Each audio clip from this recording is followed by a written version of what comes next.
Oh, it's on your computer. I was like, turn your phone. Oh, I know, dude. No. All right. It's probably Sarah. Oh, Jesus. That's going to go on forever. All right. You ready? Let's do it. What's up, everyone? This is Austin Frangulis, and welcome to Totally Transparent. Today, I've got one of my good buddies here, Ronnie, and just ignore my iPhone going off nonstop. But hey, Ronnie, dude. So I brought you here today because you do something super cool that a lot of people don't do and probably never will in their entire life. So tell me exactly what you do. Well, for a hobby, one of my biggest hobbies is to skydive. I enjoy it a lot. Mm-hmm. It's quite the thrill. It's expensive. However, it's one of the few things that it really makes me happy when I'm up there in the air and being able to fly around people you care about and people that you're truly your friends. So it's a good time. Yeah, so it's not just a hobby for him. He's a legitimate professional skydiver. I wouldn't say professional, but I do it. I do it for the Navy. Okay, so. Well, how many jumps have you been on? I've been on, which will sound a lot to you, but I've been on to 450-ish. Okay. So that's a lot outside the community. But Definitely inside the skydiving community, I'm still a baby. Oh, man. Yeah. Or even at 450, that's just ridiculous. I have friends of mine that have thousands, or they get to a point where they log it and they just stop logging because it doesn't matter anymore. It's crazy. Yeah. That's so awesome. So why do you skydive, or like why with the Navy or anything like that? To be honest, I got into it for a job in the Navy for a time, and people have their vices and their hobbies. I did that because it's the only thing that really makes me truly happy. In that moment you let go of the plane, you're in free fall. It's just that moment that is just surreal. Some people call it maybe serenity. I call it my moment with God. Yeah. It's just you're up there and it's just like perfect for that short period of time. You don't have to worry about problems or complaints or people being rude or disrespect. It's just like so perfect for a short amount of time. But yeah, it's unbelievable. Yeah. So I've been skydiving once, and it's been quite a few years. So when you're skydiving, generally, how long does it take for the plane to go up and then the whole fall down and all that? That depends on what type of plane, obviously. Okay. But let's say maybe 5 to 10 minutes to get to altitude, and then when you jump, it's about a minute to a minute and a half, depending on what you're jumping or how high you're going. For free fall? For a free fall. Ooh, yeah, minute of free falling. Yeah, and typically for tandem, most people get into a tandem. Right. Or 2 or 3 tandems. You'll jump from about 12,000 feet, and you'll be pulling about 6,000 or 5,000 feet, somewhere in that range. And then they have you under canopy, and from 5,000 down, it'll be a few minutes. But it gives the person paying for that tandem the ability to look, from a different perspective, point of view up there. So now, when you're actually skydiving, you guys go a lot higher, or it depends. Okay. I've been in up to 14,000 at one time. Knock on wood. Not supposed to be, but we went up to 16,000. Nice. Really quick in Hawaii, but got down and skydiving in Hawaii. That's awesome. It was a pretty amazing event because at the time it was a massive thunderstorm over Honolulu, and we were at Dillingham Field. And you're at 16,000 feet, and this storm is ginormous over you, and it just gives you a perspective how small you really are in the world. But that was that's the highest I've ever been, was at 16,000. That's awesome. So I mean, that free fall feeling is crazy. I mean, that's literally what people, I guess, they feel scared because they have that falling feeling. But what is that feeling actually like? So a lot of people try to equate it to a roller coaster, but it's nothing like that. And what it is you have what's called terminal velocity. When you jump out of a plane, you only get to a point where you fall so fast. And it's the old adage: if you took a penny and fired a bullet, you drop the penny, that bullet and the penny would hit the ground at the same time. You're right. In the air, as you're falling, kind of lost my train of thought there. Sorry. No, you're good. What was your question? So what's the feeling like when you're actually falling? Because some people feel like. Oh yeah, that's what I was saying. But as in a roller coaster, when you get that feeling in your stomach, that is what is pulling you down faster than your terminal velocity would be. So you're like, oh, that's a G-force on your stomach. Gotcha. When you skydive, You don't feel that unless you come from a helicopter, which is barely moving. As a plane, you're not going to feel that. So as you go, you get that straight feel of a thrill, but not that like scariness. That's the awesome. scariest point is when people get to the door. It's that hesitation. Oh yeah, like just going up in the plane. That's like it's you're building more anxiety in yourself than it should be. I'll never forget the time where I was going skydiving and they had us sit at the edge of the plane, like getting ready to go over. And I think that was the absolute scariest part of the entire thing. It is. It totally is. And people again, just thinking about it, put more stress and pressure than it really is. Yeah. And you're more likely to go outside and die in a car accident or be injured in. So what are the odds of something bad happening with that? I don't know the actual numbers, but I've heard when I first got in until now, it's anywhere from you're 17 times to 25 more times likely to be injured or killed in a car. Wow. Than you are in skydiving, because there are rules in place that have to follow with your gear and stuff. And if a company doesn't follow that, huge lawsuits, loss of licensing, all that stuff. So the car, any Joe Blow just runs around, they trash the car, whatever, they leave it dirty and they don't pay attention to it, and it blows a tire. Shoot, there's some states now allowing it to where they don't even have to actually pass the test to start driving because of the whole coronavirus. That's ridiculous. Yeah, it gets nuts. But no, that's so cool. Why I mean, aren't you 6 feet away from him? It's all right. It's all almost over. But yeah, no. Do you have any cool stories that have happened while skydiving, or anything crazy you think I would about? say the coolest thing I've ever had besides the being at altitude with that thunderstorm is I was doing what's called a tracking jump in Florida.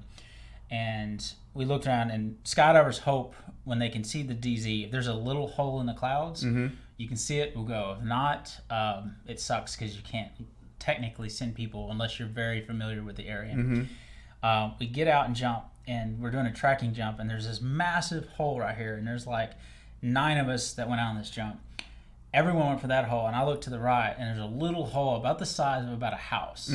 And I just tracked to it. And as I'm tracking, I'm going into the clouds. The clouds are starting to come closer and closer. And as I bust through, it was like my Independence Day moment where I'm like, Elvis has left the building. Like, I literally come out of the clouds as they close around me. That was probably the coolest moment. That is so cool. I've ever had in my life. I literally said, I screamed, Elvis has left the building. Just being in the clouds, that's unbelievable. I mean, I did it, let's see, about 6 years ago now, and it's just, I can't imagine doing that on a daily basis. I remember when I was done, I was so drained and so tired. Yeah.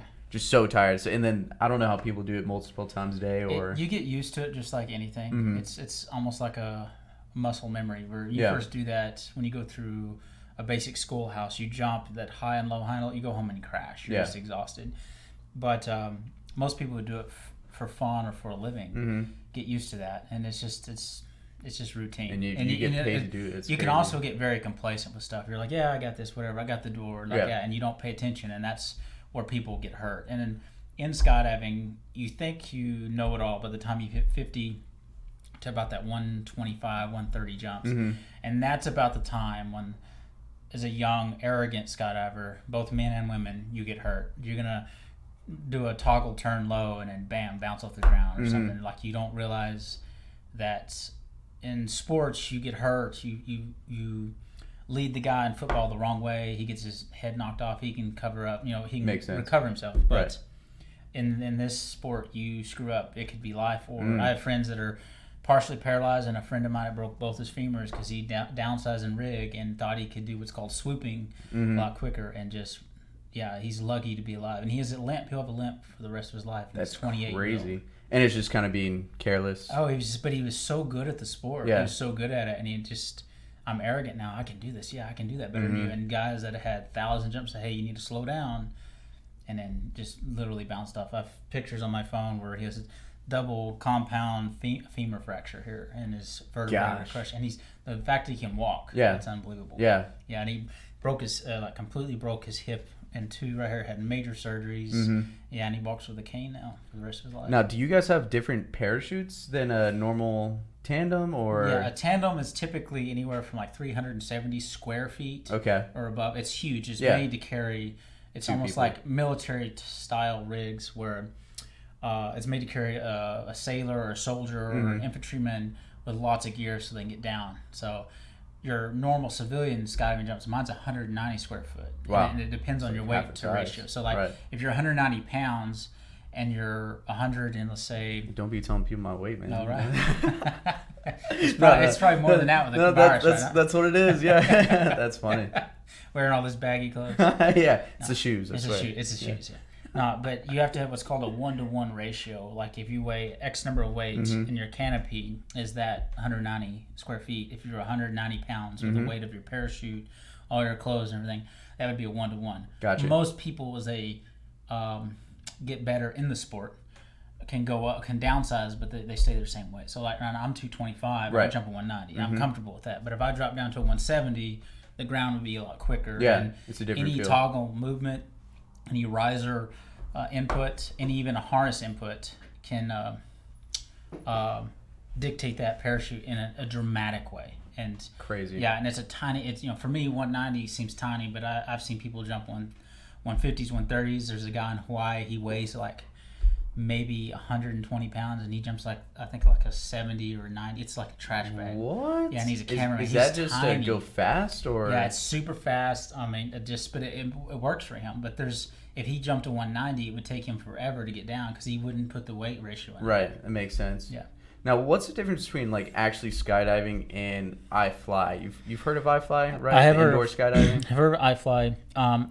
I personally recommend that anyone getting into the sport get into some training at iFly, and it shows you how awful you have a depth perception of how awful you actually fly. Yeah. And as you get into the air, you have boat guys, team guys, whoever they are, SF dudes, they think they're sky gods. And then you realize once you're on this side of the curtain that once you're in the sport for a while, people are awful in the air because they have no perception of the sky. You get in the tunnel, in any movement, you're touching the net or you're on the wall. And like if you can control that in a 16-foot circle or whatever, how big that tunnel is, then you'll be a much better jumper or skydiver. But a lot of people have transitioned because skydiving is so expensive, as well as going to the tunnel. They just said, heck with it, I'll just go to the tunnel. And it's a lot easier on the body.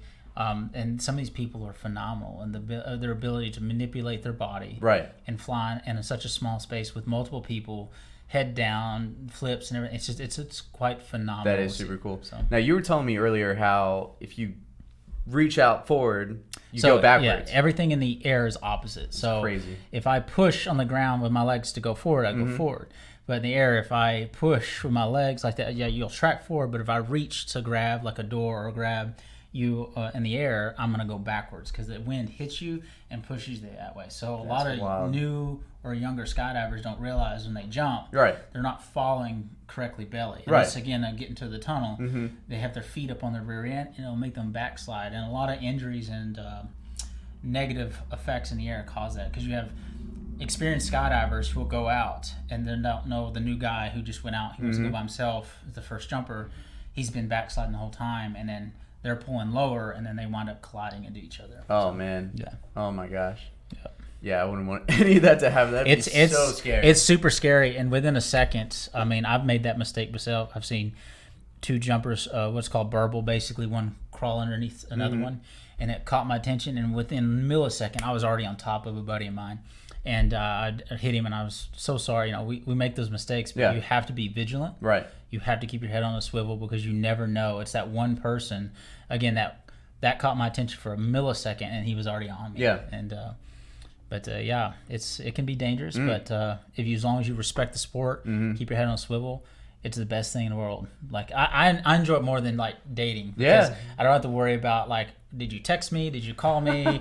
What are you coming over? Like, what are we doing? Like, I don't have to worry about that BS. It's just like straight. I guess it's just the weather that is the only deterrent. Yeah, literally the weather. It's just it's beautiful right now. We get out there, it might start snowing and stuff. Oh gosh.